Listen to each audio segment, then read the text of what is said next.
Good evening, everybody. My name is Vilma Castillo, and today I'm going to be talking about Competency 2, which is Engage Diversity and Differences in Practice. And it's part of the CSWE, Educational Policy Accreditation Standards, also known as the EPAs. So what are the EPAs? They're the educational standards to ensure that all bachelor and master social work programs allow the students to be competent in the field, as well to provide the program with meeting accreditation. And today I will be focusing on in Competency 2, as I mentioned, engage diversity and difference in practice. So before I get started, what do you think diversity is? Sexual orientation, ethnic background, point of views, along that borderline. Okay. I'm just going to play a little clip just to show you.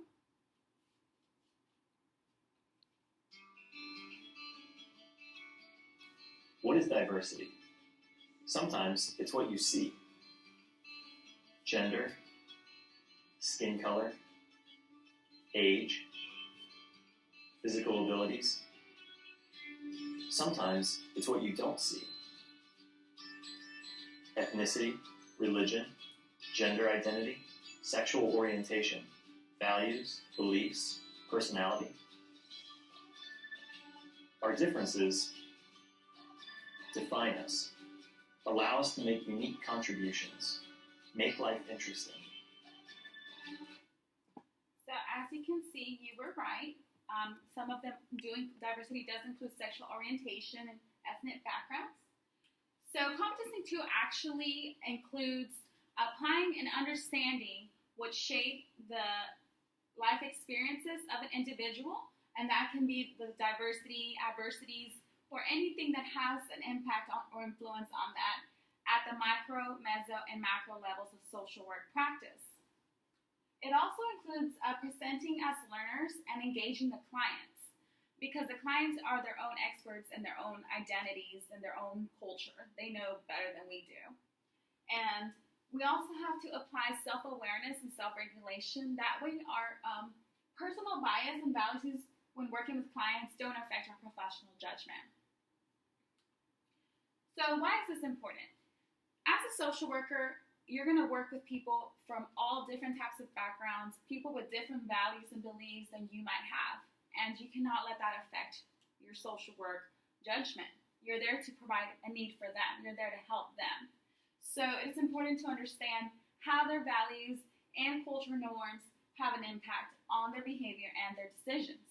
And cultural competence is the ability to work with people from different cultures and understand how their values, beliefs, and norms so that we are able to help meet their needs. The clients know their identities better than anybody. As I already mentioned, we have to meet where they're at. We have to meet the client where they are at. We have to listen to them. And sometimes an individual reaching out to any type of social work service provider is their only or their final call for help, because it might not be part of their cultural norm to even reach out at all. And I provide a little example how a domestic violence victim of Latin ethnicity who is in the country illegally, they might not call the police, they might not reach out for any type of help because the fear of being deported or the fear of not understanding what's going on because they might not speak English. Self-awareness in practice, like I said, you have to be aware of your personal biases and judgments, and if it starts to affect your professional judgment when you cannot help the client, then you need to refer to the code of ethics, or you need to have supervision with your supervisor. And I have a case study that I read about Mario and Juanita. They are both of Mexican ancestry. Mario is very macho. They are referred to a mental health clinic because of a domestic violence dispute. When they get there, Mario interrupts his wife, interrupts the therapist, and she's a non-Spanish speaking person, Mrs. Smith. That's the social worker. So she keeps asking about what happened, why did they get into a fight, and he says because he went out late with his friends to drink because he had a long day at work, and Juanita could not understand that.